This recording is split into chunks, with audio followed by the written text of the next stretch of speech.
9 o'clock, so I'm going to go ahead and introduce you. Avital is the Parenting Junkie, and like my new best friend. She doesn't know it yet, but she is my new best friend, who has created this whole new, not new, but you've taken everything you've learned about homeschooling and parenting and kind of mushed it up into this program that you've been doing for 8 years with your 4 kids. And it is just a godsend. So first of all, I have to say, you are saving lives, because there are a lot of wives about to kill husbands out there right now over homeschooling. And you are literally saving lives because it is so challenging right now. So I'm going to let you talk a little, because I could go on for 45 minutes about it, but just tell us a little bit about your little bit of your history, and then we'll go into homeschooling. Okay, great. Well, I'll come again. I mean, if you keep singing my praises like that, like, hey, Really, I've been thinking of homeschooling for a while, and I'll explain a little bit later. I have a 5 and an 8-year-old who have been refusing to go to school, and you just have come at the right time in my life, and I know for like just millions of other people. So I'm just so excited to share what you have with everybody else. We might not get it all done in an hour, so we might have to join again. Well, thank you so much. Yeah, it's a really complex journey. I feel like people who aren't so aware of homeschooling, and now everybody is, right?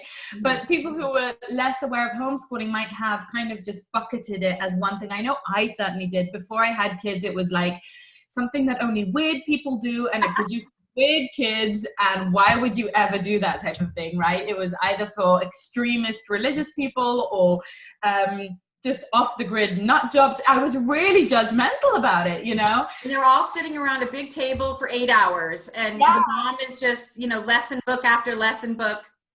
Yeah, I just had all these preconceived notions about what that means, and they were very stigmatizing. And but then as I became a mom and I became obsessed with learning about parenting and psychology and childhood development and just understanding what these creatures called kids are and what this relationship called parenting is, I started to learn more about education as well as a result. And the more I was learning and reading about education from people like Alfie Kohn and Dr. Peter Gray and all these amazing thinkers of our times and researchers of our times about how people actually learn and what it means to be well educated, which is one of Alfie Kohn's books, I suddenly started to understand that there was a huge discrepancy between the service that was being offered to me through the school systems, even in preschool, and what it actually took to be, a well-rounded, lifelong learner. And so I started to see that kind of chasm open up and how they were very much at odds with each other. And then I started my very imperfect, very complex journey and it's still a journey. It will continue to be, my kids are still young, just like yours. So this is not by any means a cooked idea. But just, I was dabbling in this and dabbling in that, and researching all these different paths. Was it unschooling? Was it Reggio? Was it Waldorf? Was it Montessori? Was it actually, classical homeschool? There were so many different options. And one of the things that's very characteristic of me is that I don't believe in a dogmatic style to anything. I really think that we can cherry pick, and we can pick the best parts of different pedagogies and ideas and approaches and see what works for us. And so that's kind of, I've been kicked out of homeschool Facebook groups for asking the wrong questions. And, I felt very kind of not fitting in various communities. And I also embrace and love all of my friends whose kids go to public schools, to private schools. We have, I just very much believe in inclusivity and diversity when it comes to parenting. So I by no means think that this is the only way or the right way. It's not even legal in some countries. It's not even the option for many people. But it so far it has been for us. And as I was going through your program, so I'm part of Present Play. You have something called Focus that people can download. You call your homeschooling Joy Schooling, which I love. I really was thinking of you as a Sherpa of like the Mount Everest of homeschooling. You're like this Sherpa who helps prepare people, right? It feels very overwhelming, but you help people prepare on how to weather the storms, how to be prepared, how to endure, what equipment to have. Like, thank you for all the links to Amazon or to IKEA. Like you teach us how to do it, like not spending any money. This isn't about filling your house. I mean, you have these 7 areas, but it just, there's so many things that you do to guide people up this mountain. So I don't even know where to begin. Let's start with the 7 areas. So let's make sure people walk away in this time with at least something that they could do today that would be different, because everybody's homeschooling right now. And, you know, I'm right there with you, Sir Ken Robinson. Certainly, I'm a disciple of Dr. Shefali. So I'm right there with you in the kids not learning, like, really the skills that we want them to. You know, the other day, just my son, you know, cleaning up his mess or helping his brother, you know, do some fun worksheet. Like, those are the lessons for today. Whatever, you know, if they don't learn how to write today, we'll get there. So tell me a little bit about focus. Is focus, and then there's the 7 areas. So tell me a little bit about how people can learn from you. Yeah, so I think you're thinking of my course, Focus Time, it's called. That's at theparentingjunkie.com/focus time. And that's specifically, it's, you know, it's a 3-hour course. It's just to really help people get a very clear overview of how you can homeschool at home without all of the tension and pressure of bringing school home, because that really misses the point. It's such a shame to do that. You know, you're not managing a classroom of 30 kids at home. You're not having to keep up with government standards. You don't have to go at a one-size-fits-all pace. And so that's really to show people that, you know, in less than an hour a day, you can still keep your children up to the grade level that you want them to be in. That's not a problem. I don't, you know, stigmatize that. I think it's a good idea, but it doesn't have to be with 8 hours on it, you know, at a desk, textbooks, tests, grades, and all of that stuff. So that's focus time. And what I really tried to do there was give people a framework whereby you hit what you need to hit, you know, math, reading, the basics. And you do so tear-free, stress-free, in very short incremental bursts that compound effect over time and accumulate into a rich education. But then you also follow children's curiosities and kind of practice Reggio Emilia style, where there's an emergent curriculum and children come to us with their interests and we try to facilitate that. And then really the bulk of our day is spent playing. That's really, I mean, really the only kid we really homeschool is my 8-year-old and a little bit my 6-year-old, but the rest, they're just playing all day.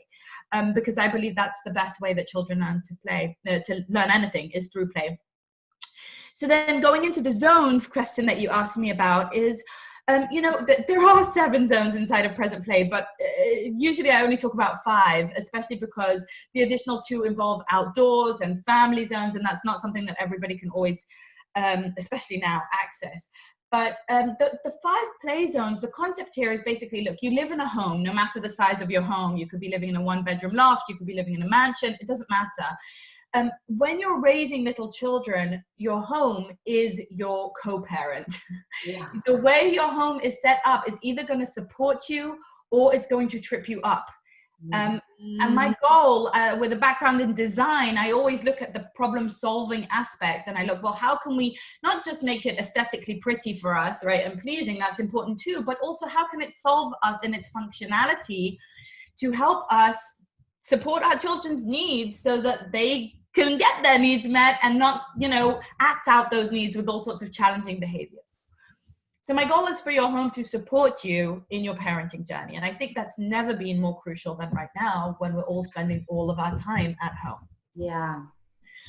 So do you want me to give an overview? Yeah, just a quick, you know, what the 5 zones are. And again, people can get this. It's a mini course on parentingjunkie.com, theparentingjunkie.com, and it's called Focus Time. And so I think it just a little, because what it helps, because when I've thought about homeschooling, and then when we were, you know, put into it, I really didn't know any structure. So I was like, well, okay, we'll do homework in the morning. And of course I was the first day I had the whiteboard, and I had, you know, 9 a.m. to 9:30, we'll do reading, and 9:45 we'll do writing, and then we'll do art. And literally by, 2:00, I was like throwing it across the room. So I didn't understand, like, and so what you do is you give that framework, which really supports what we're doing. So if you could just give a quick idea. Yeah. So the 5 zones isn't covered in focus time in the course. It's more in present play, but I'll give a little bit of both. So in focus time, what we really talk about is, and again, you can get this in the course and with examples and links and curriculums. But the idea is that there is adult-led activities that are very, very small and minimal. They're less than an hour. They could even be in 15-minute increments. Very small adult-led activities where, hey, we're going to move a little bit forward in math or a little bit forward in reading. Those things that just give our children the tools of learning. And then there's the child-led, which is children are interested in space, in bugs, in, whatever it is, princesses. And we help them to become lifelong learners and to really get that identity of a learner through those experiences. And then there's relationship-led learning, and that's what happens just throughout life. We talk, we have conversations, we do experiments together, we bake together, we go on adventures, we research things, we watch a movie. That's what happens over there. So that's all in focus time. And then the zones that I was talking about is within your home, you could really try to zone out little corners that support a specific type of behavior. If you think about it, almost everywhere you go, like a supermarket, a church, a casino, it dictates for you, according to how it's set up, how it wants you to behave. Our homes can do the same. So if you want your child to, you're sick of them, making a mess at the dining room table or whatever it is, but you realize that, oh, this is a need that they have to explore different sensory materials and to tactilely touch things with their hand, set up a little messy zone. This is the place to do mess, to get messy, sand, mud, whatever. The same goes for movement. Children are climbing the walls, jumping on our couches, etc. And my approach to that is rather than keep saying no, instead find a way to allow them to climb the walls. Like, no, honey, I can't let you do it over there, but over here I can. Let's put all the pillows on the floor. You can get fancy and hang up indoor swings. You can bring in whatever kind of structure you have and let them climb on it, but really trying to create a zone that supports the movement. And same goes for imagination. So a place where we can imagine things, dress up, play with Lego, any place where a child becomes the director of their show. For focus, which is the work that we're talking about, right? The focus time work, which is basically homeschooling, their work, their projects demand focus. And I know focus is a big challenge for a lot of people, especially in today's day and age. I think much of it, not all of it, but much of it can be solved through design because it's very hard to focus when there is a lot of distraction. And then finally, a quiet corner, right? A quiet zone where children can go to self-regulate, before they've escalated their emotions out of control. It's a place where we learn to step back when emotions are rising and running high. And one of my children really struggles with anger, or shall I say, I really struggle with his anger. And, but rather than, just criticizing him and thinking there's something wrong with him, what I'm trying to do is to teach him the lifelong skill that we all get angry, but we can catch it as it's rising and take a break so that we let that anger pass and we can speak in our right mind again. So that's what the quiet zone is for. I love that. That is one of the things, and one of the many things I really, really appreciate and love about you is how real you are. Even on your website, you're like, look, I am just as imperfect as you are. Don't impose this idea that you've got it all figured out and that there isn't some yelling and breakdown and anger, and I think that's so, so important. I have a child who has really severe ADHD and whatever. I don't really like labels, but it gives people a quick summary that he has self-regulation problems. And I think that it is, and I'm a big preacher of I don't do timeouts, and there's nothing broken with him. This is a battle, not me against him. It's him and I against this little issue in his brain.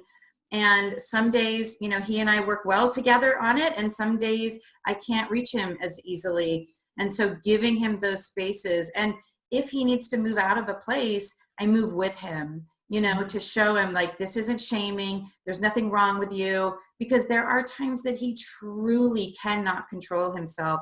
And I'm sure you know the book, The Whole Brain Child, right? Yeah. So, so there's times when they're just not using their whole brain. And so giving them that space that isn't, by the way, just your room, go to your room, or go, like, it might be the swing. We have one of the yoga silks in our garage. It might be to go in there. It might be to go outside and go on the trampoline. It might be to go to the quiet space. And yesterday, it's so great. He got angry about something, and I went to find him, and he just had his head in a chair in the library. And I was like, "What are you doing?" He's like, I said, "Oh, are you mad?" He goes, "No, I'm sad." And I'm like, "Okay, right now, thank you." Like, having them name their emotions, right, is so big. Like, you're sad, okay. And also, I think really importantly, is not to try to get them out of it as quickly either. You're sad, and that's okay. How do we move through sad, and how do we, what does that feel like, and what do you want to do with that? Do you want to stay feeling sad, or do you want me to help you get out of it? Yeah. So I know you do a lot of that. That's a big challenge for us, I think, as adults. First of all, almost none of us were okay with emotions as a kid. Like, typically that was not allowed. But also, I think it's just really hard for us to realize that emotions just do pass. Yeah. It can feel like an emergency. And I take my hat off to you that you're able to be in that with him. And I sometimes can't with my son. I do my best, and sometimes it's just like a hard no for me. You need to leave, and when you come back and you're more regulated, I'll be here for you. And that's okay too. Sometimes we have to set very clear boundaries on destructive behavior. But well, you also have 4 kids. I only have 2, so it is easier. Also, and again, there's no right way. You got to find what works for you, as long as we are realizing that they're not broken, and that they know that they're loved. I love that you say love parenting and parent with love. Yeah. I mean, that's just a really great summary. What I also love is that you help parents talk a lot about self-talk. Right? I mean, that's a big part of parenting. Like, it's not also just the way that we set up the zones and the products that we buy to fill the zones, but it really is our self-talk. And, I kind of say, to have better kids, you just got to be a better you. You know what I mean? Like, what are you doing on yourself? So talk a little bit about what you've seen in parents and the response and the challenges. Yeah. Well, it's funny. I definitely love talking about, toys and links and, zones. But really, to me, mindset is the be all and end all of any endeavor in life. It's our mindset. I really am a big believer of Henry Ford's quote of, whether you say you can or say you can't, you're right. Of course, everybody should get Carol Dweck's book, hashtag, the book mindset. Yeah, 100%. And developing a growth mindset around parenting is not something that we're usually taught how to do.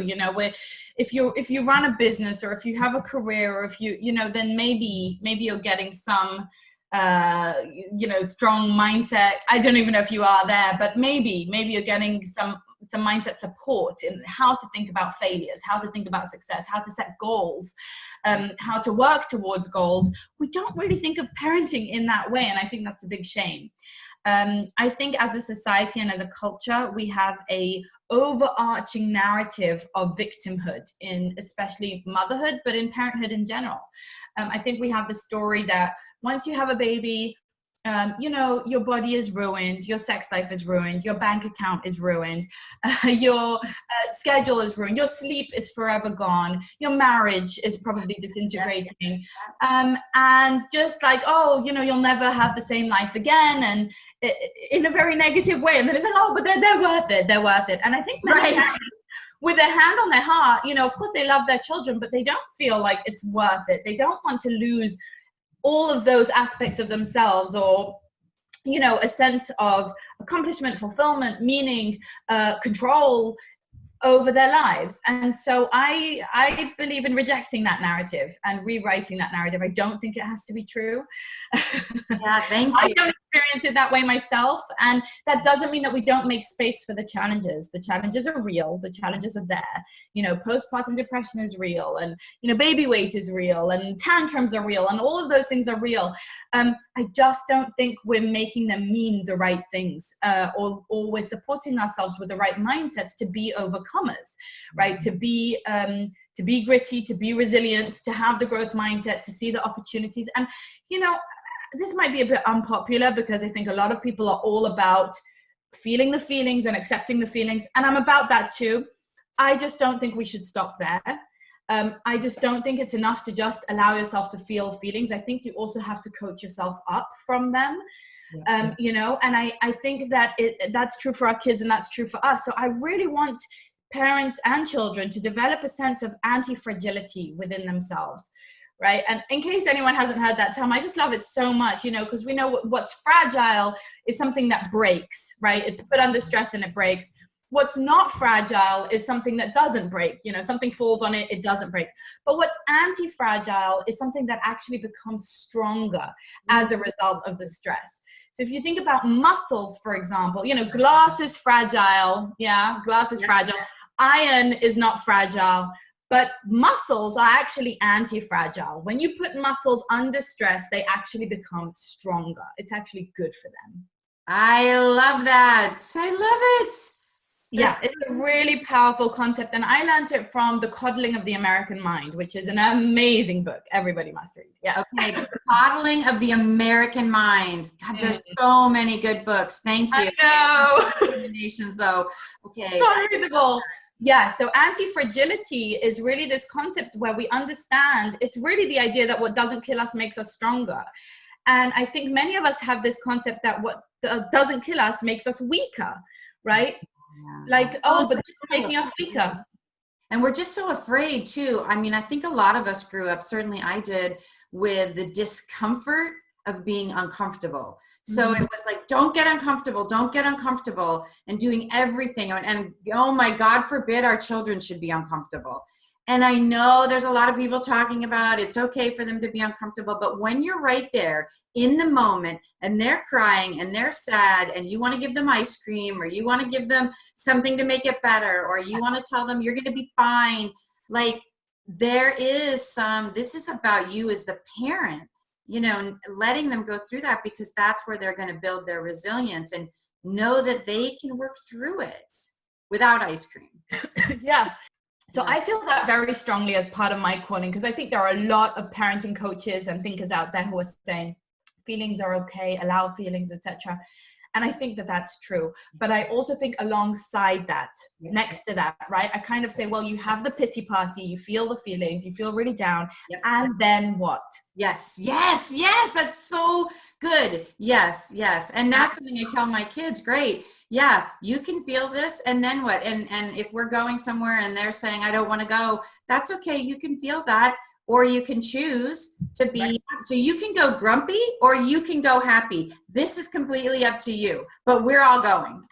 Well, exactly. And I think we all have to get really comfortable with the discomfort. You're saying you grew up with this environment that it's not okay to be uncomfortable. And I think that's a big challenge I'm seeing for a lot of parents is uncomfortable situations when kids have to do things they don't most prefer, right? Or when things happen that are very, you know, not according to plan, like lockdown, for example. Yeah. But that is the nature of life. And then we always have a choice of how we react and how we respond to it. And so the idea isn't to suppress and oppress feelings. It's, okay, you feel them and honor them, and then you choose what to do with them. And then right? What? Yeah, and then what? And I think that's really critical for us as parents as well. So we say, you know, oh, the sleepless nights, oh, you know, the never-ending whining, the tantrums, the materialism, whatever it is we're struggling with our kids, the labels and diagnosis, the whatever it is, yeah? So we struggle with those things, and then we have to decide, who do we want to be in the face of this particular challenge? Yeah. Right? And we get to write that narrative. Are we the person who gets broken by this, who gets pessimistic, who procrastinates, who feels sorry for themselves? Or are we the person who gains perspective and chooses relentless optimism and chooses to be creative and problem solvers and, you know, light a light around this issue? So, you know, I feel like that's an important voice for us all, because I think, yes, parenting has its innate challenges, but what we do with them can make us stronger, shinier, happier, more resilient, more proud of ourselves, find more meaning, find more fulfillment, find more creativity, find ourselves in places we never imagined we could be, or we can allow it to break us. Yeah. And that is a choice that ultimately each of us, you know, whether we're subconsciously or not, we have that choice. Yeah. And so that's the mindset piece. That's the self-talk piece, is, are we talking ourselves up? Are we coaching ourselves? Are we cheerleading? Are we being what I call the inner doula? You know, are we being to ourselves that kind, helpful, firm coach that pushes us forward, right? Or guides us forward, and we don't want to push. Yeah. Or are we being an inner tyrant? And many of us have this inner tyrant with us all day, saying, you're messing this up, you're not good enough, this shouldn't be happening, he shouldn't be doing it, you shouldn't let him talk to you like that, you shouldn't, you know, be in this position, you're not doing it well, you're not doing it right, you know, all this stuff. And that's what, I'm not sure who it is who calls that shoulding all over yourself. Is that Tony Robbins? Yeah. He says, you know, you're shoulding all over yourself. That's the type of thing that actually transforms. You know, we think it's on the outside. We think it's the house, the school, the bank account, whatever, that transforms the experience of parenting. I really believe it's on the internal level. What are we telling ourselves about this situation, right? What story, what meaning are we making about the fact that our partner yelled at our kids, or our partner got home late from work, or our kid just drew on the walls, or what meaning are we making around these very normal, very routine facts of life, right? They're just the facts. Now, what meaning are you going to make about it? Meaning that uplifts you and pushes you forward into being who you want to be, or meaning that takes you further away from that? So good. I know you talk about that, the facts. And I like to give people little, one way you know if you're being a victim, you know, definitely the self-talk. But if you find yourself complaining to other people a lot, if you're calling your friends to talk about your husband, or talk about your boss, or talk about your kids, like, that is wasted energy. Like, where can you take all that? That is such important real estate in your brain and in your journey. Like, don't spend time. And if you can hear yourself, or if you hear somebody else doing that, you know, give them the gift of saying, wow, how can I help you turn that around? Instead of just, yeah, my God, it sucks. Oh my gosh, it sucks. Like, don't get into that spin, that downward spiral with each other, right?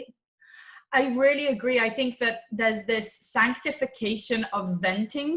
Yeah. In our culture, it's like, oh, well, everyone has to vent sometimes. And, you know, everyone does have to vent. Let's be honest. But we have a rule in our Facebook groups of no venting. And the reason we have that is because, look, we all have a certain amount of energy to spend. And if you, by the time you come to our Facebook group, you know, we treat it like a yoga studio. There are real rules of how you respect our space. You don't come into a yoga studio, you know, with a bleeding gash, you know, you go somewhere else, you figure that out, and then you come to yoga.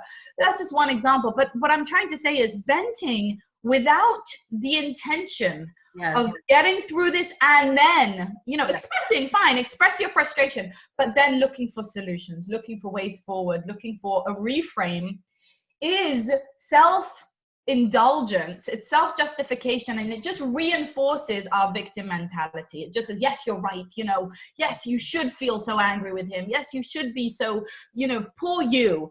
How does that help anyone? I don't know, right?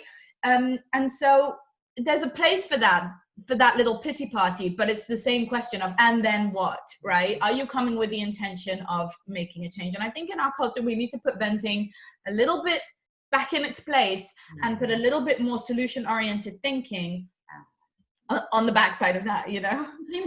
Most people would rather be happy. I mean, rather be right than be happy, you know? So, and it's like, you know, and I've had to do that with myself. Like, okay, am I trying to be right here, or do I want to be happy? Because there's no value in being right in this situation. Like, to what end, you know? Yeah. So, and I think the reframing of it is so valuable. I want to talk I want to also talk about being unpopular. So this, you know, homeschooling is going to have a whole new perception, and people are going to think way differently about it now after this. But I think that people will still look at it, you know, as weird and odd, and, you know, going with the flow. And so I'm just putting a little disclaimer right now in the show that this part may be unpopular to people. This is not judgmental, but the beliefs about school and going along with that, And how do you talk to people when they say, how can you not send your child to school? I mean, I'm finding, first of all, I had trouble coming out of the closet as someone that wanted to do homeschooling. Also somebody coming out of the closet as a conscious parent, because, you know, and a meld of a lot of things, because people think that just means I'm letting my kids do whatever they want. Mm-hmm. You know, that I'm not a disciplinarian and everybody has to do it by exactly as I say it, and my way or the highway. I know that was a lot in there, but I think that there's a lot, you know, what I'm really trying to say is there's a lot of judgment. And I just interviewed the woman, Lindsay Powers, who wrote the book, You Can't F Up Your Kids. And she started #NoShameParenting. And really, I want to always touch on this, and this is such a touchy subject, but I want to, you know, talk about no shaming, and at the end of the day, there are people you just can't talk about this with, which is why you have a Facebook community, and it's about finding like-minded people. Mm-hmm. Yeah. Yeah, you know what? It's our hashtags in our group are judgment-free and guilt-free, for those exact reasons, because I think all of us have, you know, deep, dark sides of our parenting. I've spoken about mine publicly, but they are still shameful to me, where I've lost, you know, for me, it's rage. That's what I'm embarrassed by, is that I've been overly angry with my child and shamed them and called them, you know, nasty words, and just broken my kid's Lego after he spent 4 days building it. I've done that kind of thing. And that's, you know, my closeted kind of thing. Real, very real. Yeah. And other people have, you know, whatever it is, whatever it is. Yeah. We all have their own thing, right? But with regards to, you know, lifestyle choices and things like homeschooling, you know, it's funny. I think I have this kind of, I guess, kind of backpack of tools that serve me, and it really depends on the situation and the person. But the first thing that has always helped me with judgment, with any judgment from others, is I've noticed that the less I judge other people, the less I'm sensitive to their judgments of me, or the less I even perceive it. And I really work at cultivating a mindset in myself that accepts other people's paths, even when they seem crazy to me. You know, so even when people are doing things that are just crazy to me, I could say, you know, I don't agree with them, but I'm not in their shoes. I don't know what their lifestyle is. I don't know what their needs are.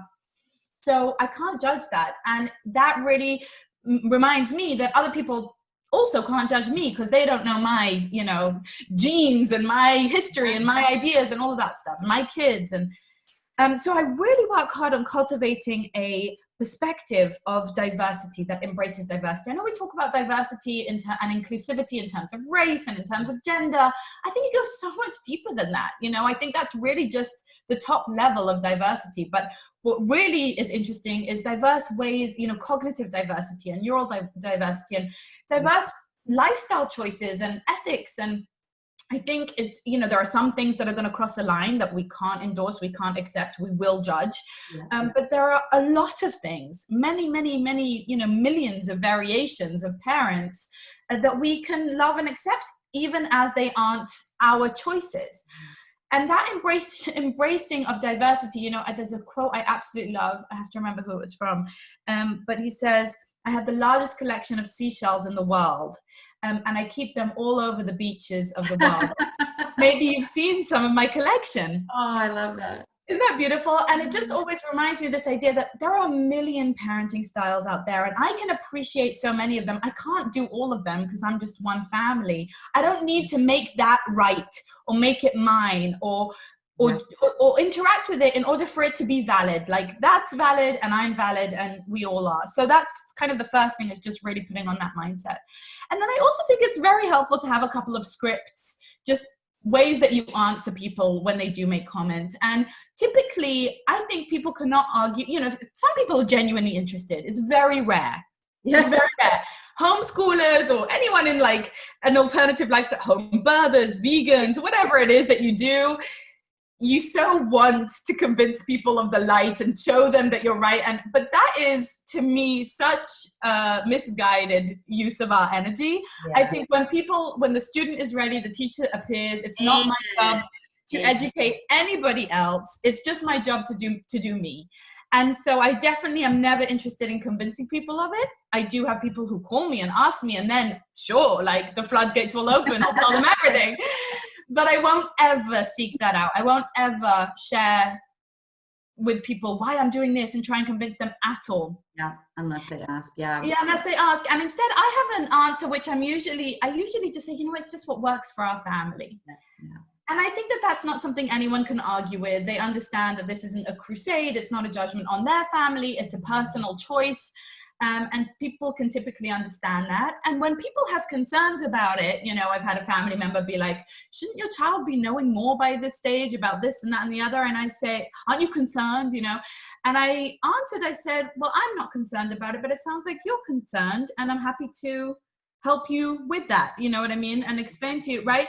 So I think it's hard to feel confident in the beginning of any journey. But another thing that's really served me is we're trying this out for now. It's an experiment, right? And if you're at the beginning of a homeschooling journey, it could be really helpful to people to say, we're just so curious. We have to give it a go. We don't know where we'll be in a year, but we want to try it right now for the next week, for the next month. Yeah. You don't have to commit. I don't commit. I don't know what we'll do next year or in high school or wherever. And I think that's also very liberating in the conversation, because people kind of want to know, like, what's your plan? Do you have a degree in this? Like, are you an educator? How are you going to manage it? How are they going to get into college? I mean, how are they going to get into college?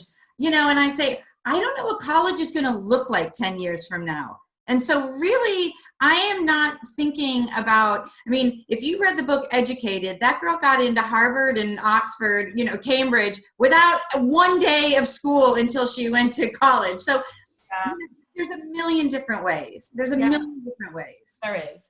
And then the other thing is that depending on the person you're speaking to, sometimes I'm just really comfortable being different and owning my difference. And I say it in a bit of a self-depreciating humor, a little bit like when I went to give birth in the hospital and I was hypnobirthing with my earpiece or whatever, I just told everyone, I was like, listen, I'm a weird hippie. Please don't talk to me. Please ignore me. I'm just a weird hippie. And it was just my way of saying, like, I know this is weird for you. Please just understand that I don't fall under that same category. I just need it to say. So sometimes I'll say to people, they'll be like, what about college? I'll be just like, you know what? That's just not on my priorities. Like, I just see school so differently than other people or that kind of thing. And just owning the fact that I don't see it the way other people see it. And I'm okay with that, I'm writing notes right now because I'm like, wait, I'm going to forget what I want to say. Like, I'm like, because I was just talking to somebody the other day, and it's hard for me not to talk about it, of course, because I'm really excited, and I'm so in the beginning. And I said, you know what? Right now, I'm okay with the journey of just learning about it and the uncertainty. Like, I don't know if I'm going to choose it in August or not, but I'm going to try it for the summer. And if it feels right, I'm going to learn as much as I possibly can about it. And that's why I'm preaching Avital, the Parenting Junkie, everything she teaches. Because one of the things you did for me, I am somebody who I'm going to go research everything. And then I get analysis paralysis. And you said, all right, stop looking everywhere. Just focus on this. Just try this. It may not be the way, but it's a way. Try a way and stop trying to pick and choose. You know what I mean? Yeah. And then as you get comfortable with it, then you can pick and choose and adjust and move. So that was so, so helpful. And you have so much information. So many different ways to learn and to get comfortable with it. But I was on this walk, and she said, well, how will they figure out what they're interested in if they don't go to school? And I know you're laughing because I come from a very big family, a lot of nieces and nephews who've already been through high school and college. And what I see and what I went through as my own person is school distracts you from finding what you're most interested in. You're so busy learning the standardized stuff that you don't have time to get curious. The time that your children will come to you and say, hey, what about, is when they get bored, when they're moving between something, when they're trying, they're doing messy play and it turns into something else. I find that when my kids haven't had their iPads or TV, is when they explode with, you know, we should go around and clean up trash in the neighborhood. Okay, like I don't even know where that came from, but you know, so I think that you can clearly understand. I totally understand. There are a lot of misconceptions about school, and I also want to say there are some amazing schools out there. It's not like I'm all anti-school at all. If I had an amazing school, yeah, and there's a right fit for a lot of kids who do thrive in it. So of course, we're not trying to say that every child should do homeschooling, but also to understand the assumptions about typical education, I think is fair if you're going into it, because then you can supplement at home. Yeah, and I do want to say, it's funny, I just said this on my podcast last week. A lot of people say to me, why do you homeschool? Fair question, because the norm is to school. But I think the more profound question is, why school? And, you know, when you think about the level of service provided at school, I mean, that's 6 to 8 hours a day, 5 days a week of a child's life for, you know, however 12 to 18 years, whatever, however many years they're in school. That's a huge service, right? That's a huge service that you're signing up for, right? Assuming that you have the choice. Some people, some countries don't. Right. But in all of America, you have the choice. That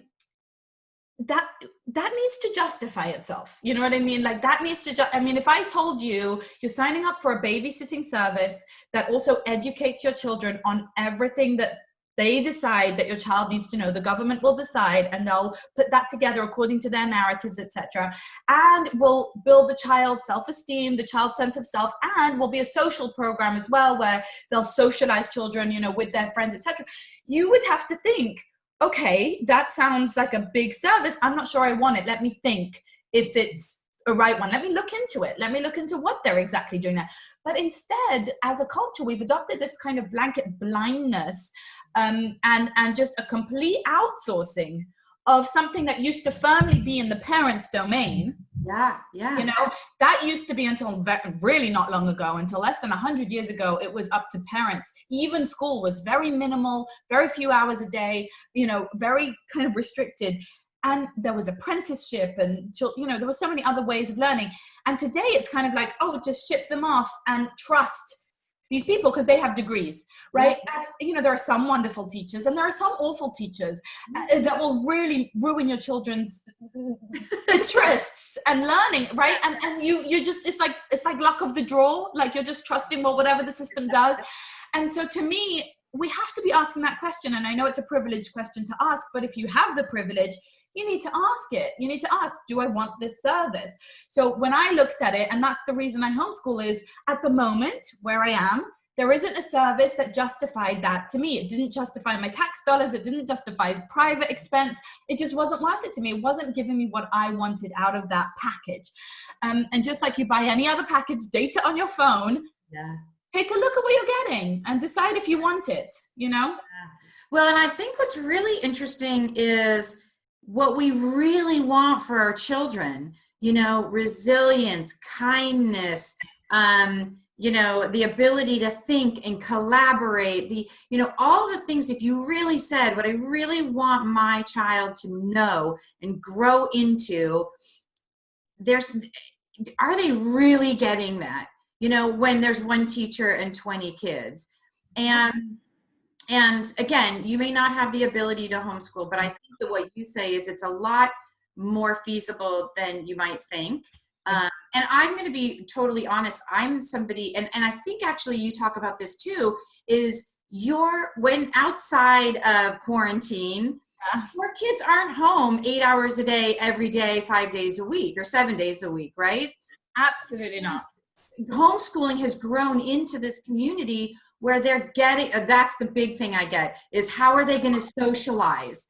Where are they going to get friends? By the way, I've heard of kids who go to school and they're not getting friends. They're getting bullied. They're not, you know, they're not around like-minded kids. So this illusion that they're having great social interactions and social learning is not always happening. So not at all always happening. And the contrary is true. All of the homeschool kids that I know are incredibly socialized creatures.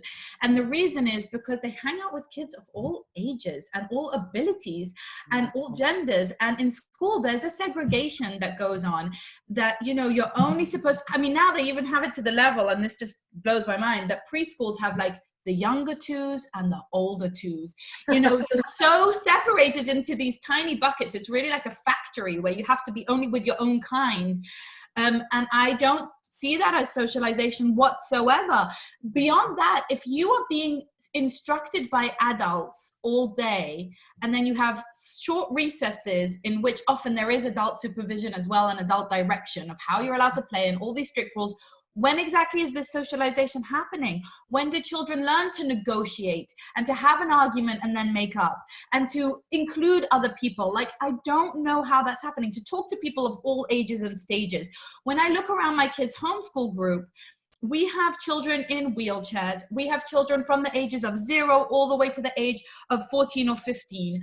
We have boys and girls. We have about 4 different religions represented. I mean, it's diverse, and that was on purpose. That is by design, because we want that type of experience for our children to be socialized in.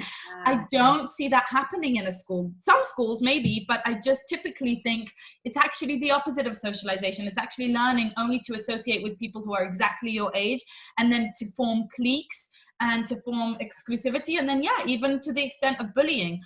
So whilst you could have a lovely social life in school, and that's great, I don't think it exposes you to the same degree that homeschooling can. Now, I'm not saying if you keep your kids home all day, that's not going to happen. And I agree, that would be a problem.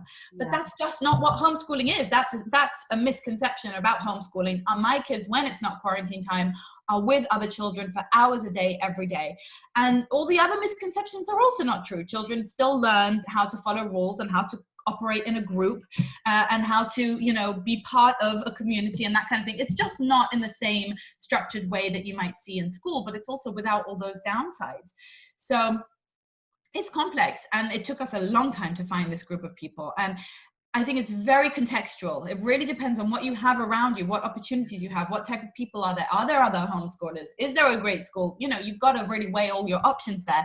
But don't think that because it's called homeschool means that it's, you know, those kitchen table kids who never see any other children and don't know how to, you know, communicate. And for people who are just getting into this, how would you tell them to find that group in their area? I think there's websites and Facebook pages, but again, we are drowning in information, but starved for knowledge. Like, there's just so much and you don't know where to go. So are there any good resources that you would recommend? Yeah, and it's funny. I think when you start homeschooling, you start researching curriculum. That's like number one. And you know, educational stuff. And I think I really want to encourage people not to do that. It's very overwhelming, especially now there are so many ads with all the apps and the games and the books and the textbooks and the programs and the online courses. And just, I hope you could take it from me and learn from my experience that you need maybe 10% of what you think you need. And it's not only that you don't need it, it's that it actually harms you to have piles of different things that you bought sitting there, making you feel guilty, making you feel like you're not keeping up, making you feel like, oh no, I shouldn't have spent the money, or oh no, I'm falling behind with my kid. Like, really, you need maybe 2 textbooks, maybe, like tops, per child, you know, or 1 program or whatever it is. So just really minimize that. Where I would spend the effort is in trying to find some friends. That I think is worth the research online, and that usually is happening in Facebook groups. I think if you're a homeschooler, you need to be on Facebook. Don't use it for anything else, but find the local homeschool Facebook group. You have one. Find it. And there you can say, hey, can we set up a Zoom play date or a real play date when that's allowed? Get on the phone with a parent in your neighborhood or in your town who has done it and ask them, what cool classes are there? Do you guys ever meet up? You know, you discover things. I'm from Jerusalem originally, Israel. And when I go back there for periods of time and I'm staying there for a few weeks with my kids, I connect to the local homeschool group and I say, where are you guys at? They're meeting in the forest every Wednesday. We come and we form relationships. And it took me a long time to find my group here, but you do need to find that. Another great resource apart from Facebook is Wild and Free. Wildandfree.com is an organization for homeschoolers specifically, and they have kind of local chapters and they have a map. So you could find yourself on the map and try to connect to other families who are homeschooling near you.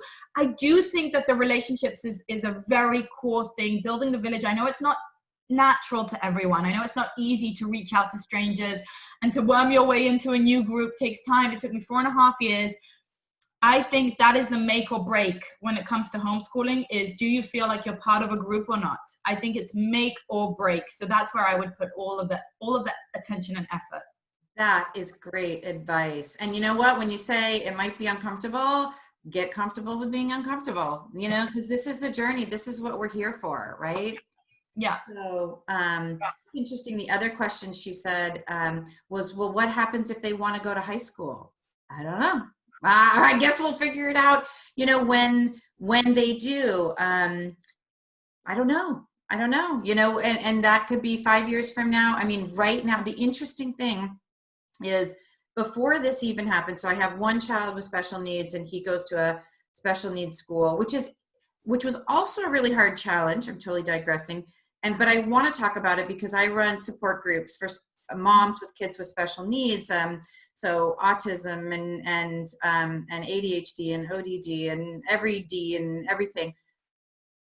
And they're in the public school system. And what I've seen is that their children are, and they see it too, they're just pushed along. You know what I mean? And they're not, this being inclusive was a law that was created in the 70s. And it's gone misguided because the idea is, make them, include them, but then we're going to pull them out. But including them isn't necessarily the healthiest thing for them either. But separating them isn't either, because they need, other role models, peer role models or role models who have the language that they need. So you really do have to look at what's right for your child. And I had one mom who told me that, her child didn't do anything extracurricular, and he was really unhappy because he had so many therapies and he was doing so many tutors to keep up with this 3rd grade math, and he's autistic. And I'm like, what's he going to do with 3rd grade math? And I don't mean that he can't do anything, but what does he love? He can learn math, teach him math, but why is that the most important thing? And she said, well, what he loves is music and theater. And I'm like, why wouldn't you trade out one of those therapies, or 3rd grade math for music and theater? And she did. And she said it was one of the greatest things she did. And it was, he just brightened up. Like, just think about that, where your child is at. And I'm not saying he's not going to be successful one day, but he may not need 3rd grade math to be successful. What he needs is to know what he loves and to foster that. Right? Yes. So I totally digress. Oh, so my child is in this special needs school, and that's a challenge because the peer modeling is a challenge, and they're spending a lot of their day on managing behaviors and accommodations. And by the way, now when we go back in the fall, there's no community tables, there's no community carpet, there's no sharing of anything, and it might be every other day online. And I'm like, okay, I can't. In that, I spend a lot of money on getting these services. And at the end of the day, I have to look at him and say, I got to meet him where his needs are. And so I think that's a real challenge. I really hope that we can create homeschooling communities for special needs kids, because I think that they get lost in the public school system. Yeah, well, I have to connect you to my friend. After we have this conversation, let me connect you to my friend who homeschools her child who has cerebral palsy, and she has homeschooled her all the way through, and it's not an easy journey by any stretch of the imagination, but she will have a lot of wisdom for you on that. And that's one of the beautiful things that I love about this community, is the inclusive aspect, where honestly I don't know what it's like inside of the special needs schools, because that's not where I am. But there's something so humanizing about this process, because it's really just about this individual. It's not about the label. It's not about the therapies, she has tons of therapies, but that's not what any of us are seeing her as, or focused on, or gathered and organized around. she's just our friend, you know what I mean? She's just part of our group. And so there is something there, and we all make that effort to make sure that that occurs and that we can, meet up in places where she can come and all of that stuff. But I just think there's something about special needs or not, being part of an institution is a little bit dehumanizing in the sense that it lowers everyone to the lowest common denominator, or it keeps you very much about your grades, about your measurement, about where you're at, right? About third grade math, like hitting all these boxes, versus seeing you as an individual and seeing that maybe for you, the genius path is through music, right? Maybe that's the path. And yeah, okay, whatever, math. Like, honestly, I don't know. My math stopped at third grade too. Like, I do not have any math. I live a very fulfilling life. Yeah, me too, by the way. So I just think, whatever. And by the way, about your question about high school, I always like to tell my husband's story. My husband always thought he was really dumb, and his teachers thought he was dumb. And I hate that word. What does that even mean? But that's what they would say to him. So did Einstein's teachers, yeah. Right, exactly. And then in high school, he got really bad grades. And then one teacher believed in him and told him, you're smart enough to be a doctor. And my husband was like, what are you saying? What are you saying? Like, he couldn't believe that he was saying that. He said, yeah, of course, if you want to be a doctor, you could be a doctor. You just need to get these grades. And that's a good example of a career where you have to play the game. You have to go through the college and do all the stuff. You can't just hack it. And he resat all of his high school exams when he was 19. He did not get the grade he needed for college. He did it 4 times and improved it a little bit each time and got the grade he needed. He went on to finish medical school, and he now is a qualified neuroradiologist from Yale. I love that story. And here, it's so perfect.